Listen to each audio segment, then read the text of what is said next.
যখন এসে দেখলাম ঝালকে আমার অলরেডি বুকিংটা কালকে আছে, তো ফার্স্টে ভেবেছিলাম এদিকে চলে আসি, তখন বাজে কটা, 2টো। চলে আসি, তারপর বললাম না, আমরা সকাল থেকে না খেয়ে আছি, আজকে রেস্ট নিই, কালকে বরঞ্চ ওদিকে যাবো। তো কালকে অলরেডি আজকে বুকিং আছে। তো যাই হোক, আজকে ওখানে আরেকদিন আজকে এখানে আসারই ইচ্ছা ছিল, তো সেই জন্য চলে এলাম। তো যদি কালকে আসতাম, এই রাস্তা ক্রস করতে গিয়ে তো আমার মাথা খারাপ হয়ে যেত। তারপরে এসে রুম পেতাম কি পেতাম না, যেখানে থাকার কথা তার মোবাইলও সুইচ অফ ছিল।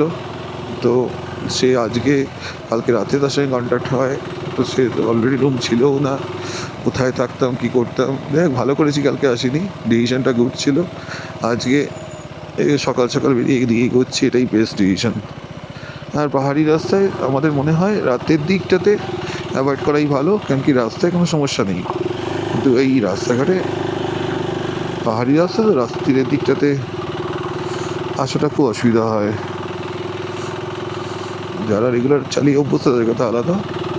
আমিও পাহাড়ি রাস্তায় রাতে চালিয়েছি গ্রুপে, সোলো টাইপে আসলে আমার মনে হয় না করাই ভালো। এবার এখান থেকে কোন দিক নেব, এটাই হচ্ছে বড়ো কথা। এখান অব্দি তো এসে গেলাম, এখান থেকে 2টো রাস্তা, একটা এদিকে যাচ্ছে, একটা এদিকে যাচ্ছে। আবার জিসাং আমাকে যেতে হবে ওদিকে। দেখি, এইখানে রাস্তাগুলো কোনো ডিটেল লিঙ্ক করা নেই, এটাই খুব অসুবিধা হয়ে যায় আমার। তো মানে নিচের দিকেই বলছে কোন দিকটায়, এইটায় রাত্রিরে কাকে পেতাম।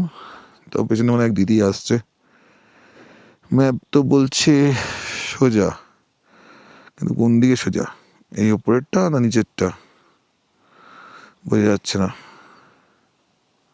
একটু বড় করি তো, বড় করলে কি বলছে দেখি, বড় করলেও বোঝা যাচ্ছে না, নিচেরটাই বলছে, ওপরেরটা নয়।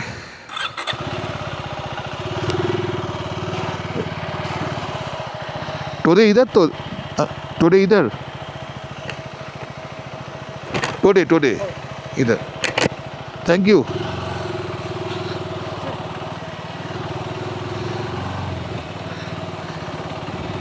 বাবা, এনারা সব হেঁটে হেঁটে কত থেকে চলে আসে, তাই এনারা ফিট, আমরা ফিট নই।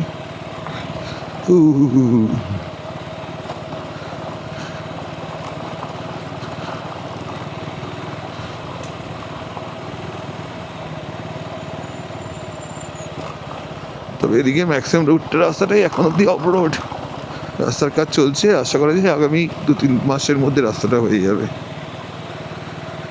চলো, আগে দেখা হবে।